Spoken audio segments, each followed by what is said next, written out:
সময় খুবই সংক্ষিপ্ত, কারণ প্রতিদিন আমাদের ২-১০টা করে সবাই গিয়ে বক্তব্য রাখতে হয়।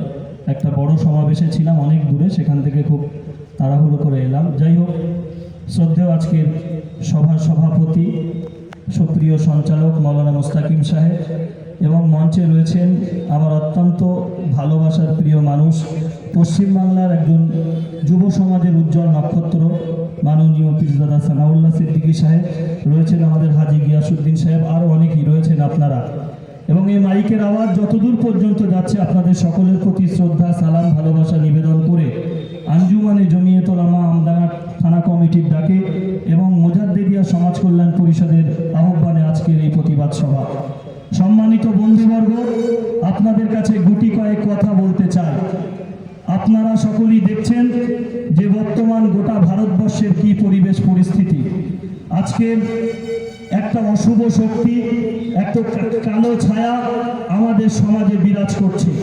সেই সন্ধিক্ষণে দাঁড়িয়ে আজকের হাজার হাজার মানুষ এই আমডাঙ্গার বুকে আমরা সমবেত হয়েছি একটাই কারণ, যে বিশেষ একটি সম্প্রদায়ের পৈতৃক সম্পত্তি, পীরত্ব সম্পত্তি, ওয়াকাফ করে রেখে যাওয়া সম্পত্তি, যেগুলোর মধ্যে ঈদগাহ আছে, দরগা আছে, খানকা আছে, কবরস্থান আছে, মসজিদ মাদ্রাসা আছে, সেগুলোকে জবরদখল করার চক্রান্ত চলছে গোটা ভারতবর্ষ জুড়ে।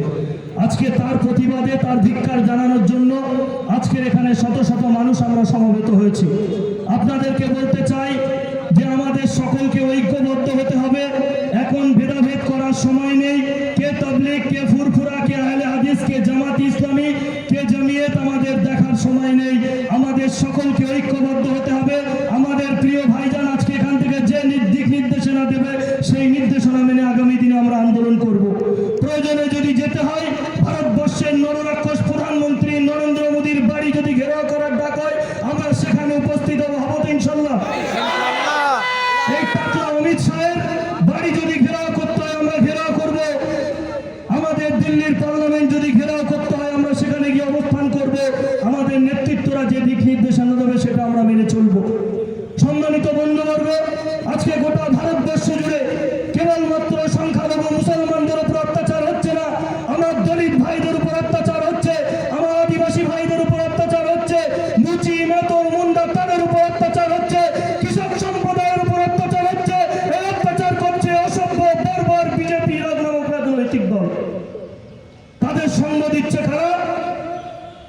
আরএসএস, বজরং দল, যারা জঙ্গি সংগঠন। অনেকে আইপিডিআইবির বন্ধুরা আছেন, রেকর্ড করছেন।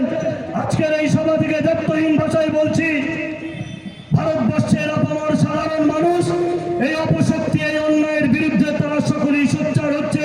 কি দলিত, কি আদিবাসী, কে হিন্দু, কি মুসলমান। তাই আপনাদেরকে বলবো, পুলিশের সাথে আমাদের সংঘাত নেই, হিন্দু ভাইদের সঙ্গে সংঘাত নেই। আজকে হিন্দু ধর্মের যে দেবতা রাম, সেই রামের পতাকা দেখে মানুষ আতঙ্কিত হচ্ছে। কেন? কারণ এক শ্রেণীর বর্বর, অসভ্য, নির্লজ্জ, বেহায়া রামের যে লোগো, যে সিম্বল, যে প্রতীক, যে ঝান্ডা, তাকে এমন একটা পরিবেশ পরিস্থিতি তৈরি করেছে যে রামের পতাকা দেখেও সাধারণ মানুষ আতঙ্কিত হচ্ছে। গতকালকে দেখেছেন একটি সংগঠনের সভায় যে বাসের পতাকাটাকে খুলে নেওয়া হচ্ছে। দেখেছেন সেকেন্ডের মধ্যে বিজেপির অমিত মালব্য, শুভেন্দু অধিকারী, অসভ্য বর্বর, সেকেন্ডের মধ্যে টুইট করে গোটা ভারতবর্ষে সেই মেসেজটাকে ছড়িয়ে দিল। কি বলা হচ্ছে? যে সংখ্যালঘু মুসলিমরা কলকাতায় সমাবেশ করে রামের পতাকাটাকে খুলে দিয়েছে। এখানে যারা আছেন, ইলেকট্রন মিডিয়া, প্রিন্ট মিডিয়া, যারা দেখেন, শুভবুদ্ধি সম্পন্ন মানুষের বিবেকের কাছে প্রশ্ন করতে চাই, আপনি যখন কোনো মানুষকে তার পতাকা খোলার চেষ্টা করবেন, তার উপরে চড়াও হবেন, তার একটা রিয়াকশন থাকে। কালকের যারা ভিডিওটা দেখেছেন সোশ্যাল মিডিয়ায়, তাদেরকে জিজ্ঞাসা করছি, যে বাসের ড্রাইভার ভাইটা যে রামের পতাকাটাকে খুলছিল, দেখেছেন তার সঙ্গে কারুর বিতর্কিত কথা বলতে, তার সঙ্গে কথোপকথন করতে? দেখেননি। তাহলে সেকেন্ডের মধ্যে এটা বিজেপির আইটি সেলের গভীর ষড়যন্ত্র। ওদের ষড়যন্ত্রে আমরা পা দেব না। আমরা হিন্দু মুসলিম ভাই ভাই, এই সম্প্রীতির ভারতবর্ষ, এই সৌহার্দ্যের ভারতবর্ষ, এই সম্প্রীতির বাংলা আমরা অটুট রাখবো। আজকের এখান থেকে আমাদের প্রতিজ্ঞাবদ্ধ হতে হবে। আমার হিন্দু ভাইদের সঙ্গে আমাদের সংঘাত নেই, খ্রিস্টান ভাইদের সঙ্গে সংঘাত নেই। তবে এটুকু বলতে চাই, যে সমস্ত ভাইরা এই বিজেপি আরএসএস এর ভারে পা দিয়ে বলছেন যে মুসলমানদের সম্পত্তি দখল করা হচ্ছে, আপনারা হাসছেন, কটূক্তি করছেন, অট্টহাসি আগামীতে আপনাদের দেবত্ব সম্পত্তি ওরা দখল করবে, খ্রিস্টান ভাইদের সম্পত্তি দখল করবে, আমাদের আদিবাসী ভাইদের সম্পত্তি দখল করবে। দেখছেন না গোটা ভারতবর্ষে আদিবাসী ভাইদের বিভিন্ন মন্দির ভাঙা হচ্ছে। ভারতবর্ষের মধ্যে সব থেকে মন্দির ভাঙছে RSS, বজরং দল, এই বিজেপি। ফলে আজকের দিনে দাঁড়িয়ে আমাদেরকে সতর্ক হতে হবে, আমাদেরকে সতর্ক হতে হবে, আমাদেরকে প্রতিজ্ঞাবদ্ধ হতে হবে। যে সমস্ত বেঈমান দেখেছেন কিছুদিন আগে আপনাদের এই ব্যারাকপুরের প্রাক্তন সাংসদ অর্জুন সিং ইসরায়েলের পতাকা নিয়ে রাস্তায় মিছিল করছে, আমডাঙ্গার বন্ধুদেরকে বলবো এই সমস্ত অসভ্য বর্বরদের থেকে সাবধান থাকবেন। বিগত দিনে আপনাদের কাছে আসলে, ভোট ভিক্ষা চাইতে আসলে দেবেন না। যে যে রাজনৈতিক দল করুন আমার কোনো দেখার দরকার নেই, কিন্তু এসব অসভ্য বর্বর জালিমদের থেকে সাবধান থাকবেন, যেন আমডাঙ্গার বুকে এসে অসভ্য বর্বররা ঢুকতে না পারে। তাই আপনাদেরকে বলবো সমস্ত কিছু মতভেদ, সংগঠন, রাজনৈতিক ভাবনা আপন জায়গায় রেখে আসুন ঐক্যবদ্ধ হন, ঐক্যবদ্ধ হন। আজকে কওম মিল্লাত বিপাকে পড়েছে, তাই আপনাদেরকে বলবো এই অশুভ শক্তির বিরুদ্ধে, এই সাম্প্রদায়িক বিভাজনকারীর বিরুদ্ধে, এই RSS বজরং দলের বিরুদ্ধে হিন্দু, মুসলিম, শিখ, ঈসাই আমরা একে অপরের পরিপূরক, একে অপরের কাঁধে কাঁধ মিলিয়ে এই অপশক্তির বিরুদ্ধে আমরা সংগ্রাম করব। করবো তো ভাই? ইনশাআল্লাহ করবো তো? বলুন ইনশাআল্লাহ। আমাদের ভাইজান সানাউল্লাহ সিদ্দিকী সাহেব তারা যে দিক নির্দেশনা দেবে সেই নির্দেশ মেনে চলবো তো? আগামীতে যদি দিল্লির রাজপথে যেতে হয় যাবো তো?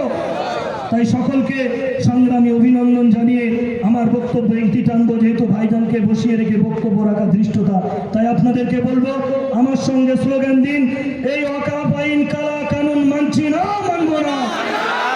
এই সাম্প্রদায়িক শক্তির দূর হটো, ভারতবর্ষ জিন্দাবাদ, হিন্দু মুসলিম ঐক্য জিন্দাবাদ, ভারতের জাতীয় সংহতি জিন্দাবাদ, ভারতের সংবিধান জিন্দাবাদ, ভারতবর্ষ জিন্দাবাদ, আঞ্জুমানে জামিয়াত উলামা জিন্দাবাদ, পিটার সানাউল্লাহ সিদ্দিকী জিন্দাবাদ। আমাদের ভাইজান বক্তব্য রাখবেন, ধীর স্থিরভাবে শুনবেন, তাদের যে দিক নির্দেশনা নিয়ে আমরা বাড়ি ফিরবো, আগামী দিন আমরা কিভাবে আন্দোলন করব তিনি আমাদের সম্মুখে বলবেন।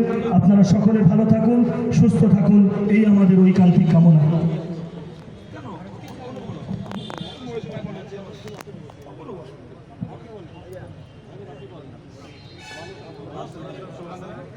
Last